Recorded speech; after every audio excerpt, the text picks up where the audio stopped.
Do not fear, you have come to the right place, and this is a vlog about landscape photography.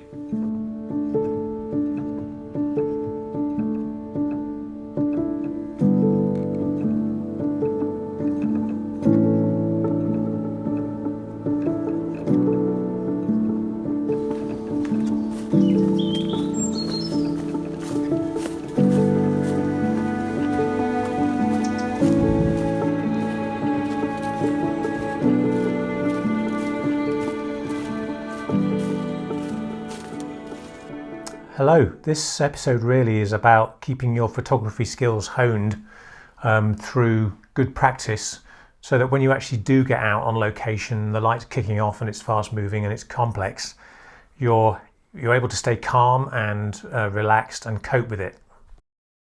I became a full-time photographer, landscape photographer, in 2004, but before that, and for 25 years, I was a percussionist and a drummer and a drum teacher. I took up percussion when I was 12 years old, and I went to the Royal Academy of Music when I was 18 in 1985. So pretty much for 10 years I was studying and practicing hard, and then as a professional player I really continued to practice. It's really, really important to keep your playing at the highest standard you possibly can and be pushing all the time to improve that as well.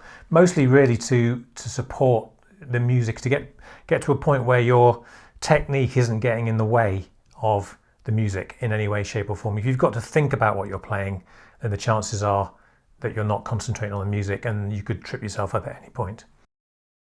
And I don't think photography is any different really.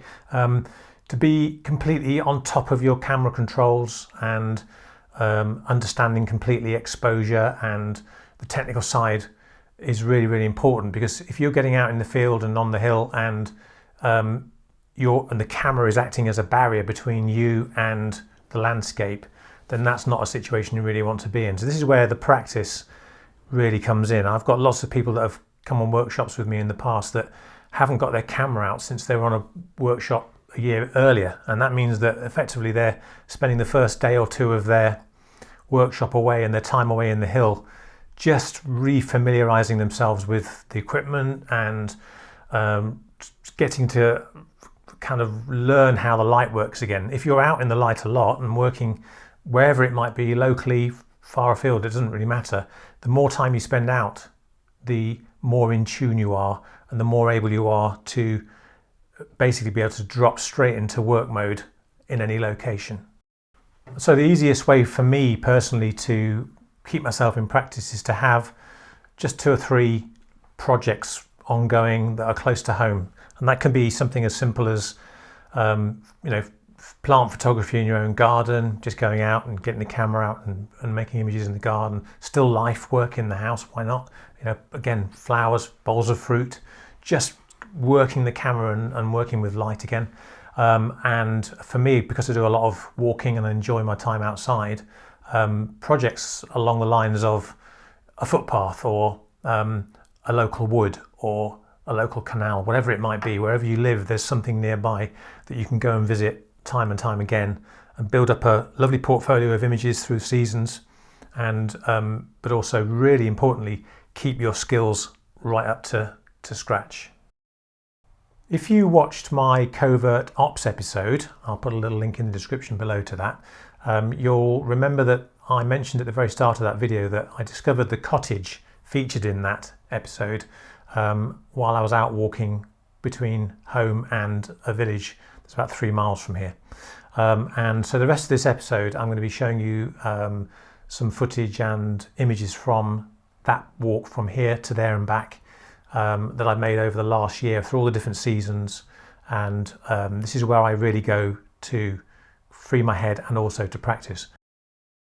Before we head off into the woods, I thought I'd give you a quick demonstration of really what I'm talking about with regards to playing percussion and so on, and kind of freeing the mind from the technique. So I'll just get a little metronome going. I'm going to play a pattern called a paradiddle. Right, left, right, left, right, left, left. Okay, so another analogy really for this is like driving a car. If you were driving a car, after a very short time of doing it, you're able to have a conversation with somebody else in the car. You can control the vehicle, you can keep it on the road, you can operate all the various features of the vehicle and actually keep it, moving along and hopefully avoid having an accident. And that's simply because you're practicing it probably on a daily basis. Every commute you go to work, you're using that vehicle and it becomes second nature to you. And that's the kind of same thing with a musical instrument. When you're playing a pattern like this, let me just turn it off a second. When you're playing a rudiment or a pattern or applying it within a musical setting, or you're using your camera in the field, if you can get beyond thinking about the technicalities, the using the equipment, what you've got to do, mirror, signal, maneuver, and all those kind of things, they all become natural to you. And that's exactly the same thing with the camera. Rather than having to think about those things, you will have used the camera enough, and you'll use it often enough and regularly enough to for those things to happen without you having to consider them.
I think one of the greatest gifts of landscape photography, really, certainly from my experience, is that it's about being outdoors. It's less about the images you capture than what you take home at the end of the day, than the experience of actually being there. And I think this is possibly a problem these days, is that we're living in an age where it's kind of almost a trophy hunting time, when you have to come home and show that you've succeeded in what you've done. Well, actually, being outdoors and being happy and being relaxed and being receptive is a key thing, is actually being successful.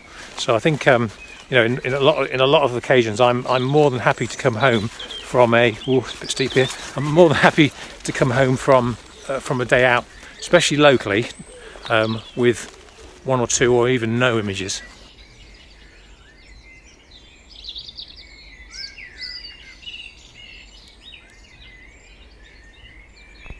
So some of the benefits of coming out and practicing your photography in a local area, one you can fit it in easily around your other commitments, time-wise, work and family life and so on.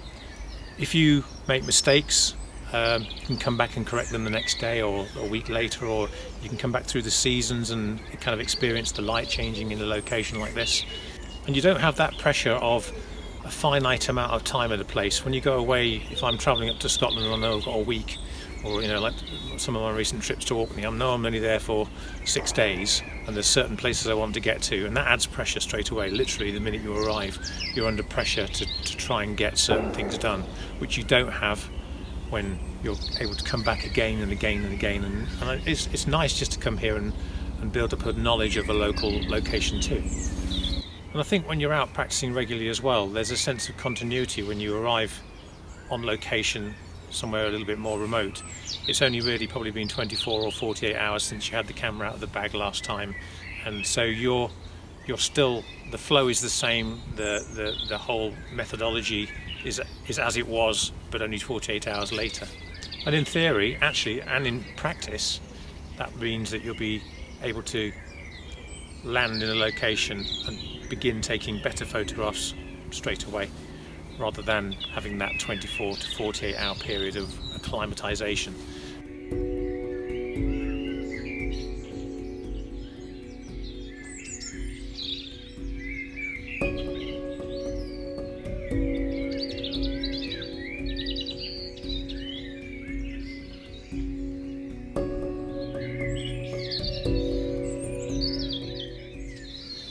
By the way, this isn't meant to be a how-to or you should do this type of thing kind of video. It's more of an insight into my approach, which I feel helps to keep my photography enjoyable, even on those days when the weather isn't really playing ball.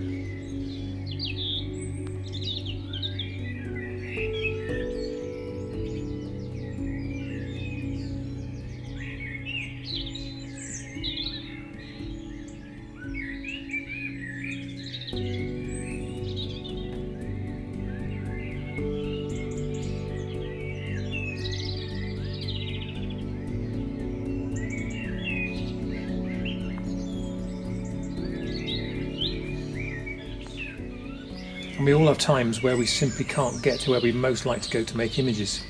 This past year I found myself once again without the use of a vehicle for half of the year, and so keeping these local projects going has really helped keep me sane, and it's kept my camera skills well honed.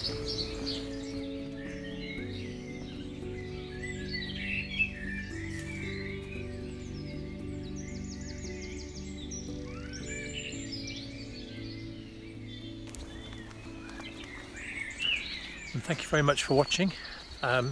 Please remember to hit those like and subscribe buttons, they really do help me on my way, and I look forward to seeing you in the next episode.